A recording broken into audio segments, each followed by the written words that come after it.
do you see with the cost of building materials and just kind of the hiccup of we lost developers weren't developing from 2008 to 2012, maybe even 14 or 15, arguably, in most markets in California. Two things is, how do you see the developers, the big national home builders, Richmond American and KB and those guys, and then also how does the building materials, I know like Adrian and Eddie are in a bunch of flips. I've got some projects going. The materials have spiked on us. Maybe speak to that a little bit. Yeah. So kind of there's two different things there. We'll go to the building cost first. It is a real problem. Like I just did a 50 or 60 foot fence, and I've done, I don't know I bet you I've done 50 fences in my career, right? It's just one of those things in Fresno you got to do, right? And I think they normally cost me like $1,800, $1,750, right? It's mainly materials. I just did one, it was over $4,000. Just the flipping pickets were like 3x what they used to be. I really do think that is a short-term blip. I do think it takes us through the summer, right? It was really the fires that California and Washington had kind of during the middle of this thing that was shut down for months, like 6 or 8 weeks, something like that. And it just takes a while to come back. So I think mom and pop builders and all of those folks, you're going to have it. Your flips will be your material costs will be up for a while. The good news is if you get in and out in 3 or 4 months, you'll be able to pass that on to your buyers. And I think your profit margins go up.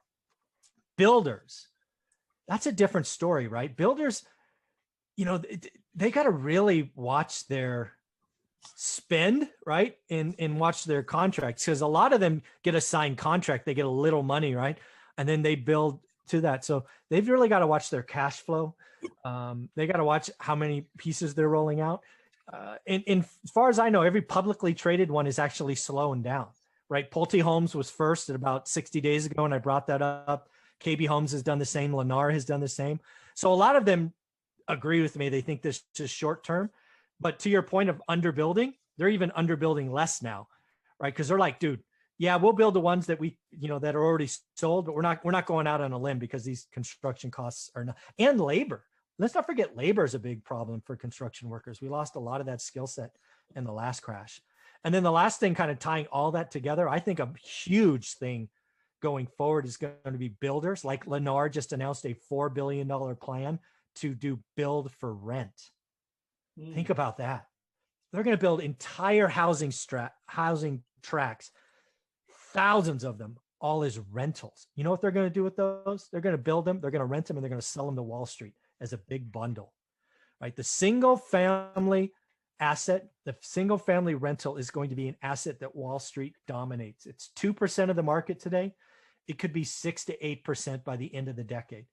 And I bring that up because I like to follow what the rich do. And if the rich are buying single family rentals and that's what they're going to be doing, I want to kind of get it. I want to like follow them. And it's kind of a signal. Multifamily is overpriced. Class A stuff, urban's not the place to be. No backyard, elevators, all this nonsense. They're going to be building a lot of single family rentals like never before. And that's a signal that single family rentals are a good place to be. Love it. Thank you for that. Thank you for that. That's insightful, because I had not heard it that way, where you talk about Wall Street's interest. I've seen where they did some acquisitions of some hedge fund groups that were buying during the downturn, but just really wanting to have a bigger piece of that. They have $250 billion already committed to single family homes. Money that's just burning a hole in their pocket, sitting on the sidelines, waiting to pounce. So if you think this crash is coming and, it's going to fall 20%, Wall Street's going to come in and buy all of them. I was buying properties every other week in Fresno in 2010. And then out of nowhere, Wall Street came in. They bought sight unseen at asking, and the market was over, gone. Wall Street's not going to let it collapse. They've got $250 billion already committed. And in 24 hours, they could do another $250 billion. They're not playing.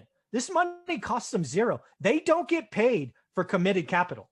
They only get paid when it's deployed. You think those rich son of a guns aren't just licking their chops to pick up freaking rentals?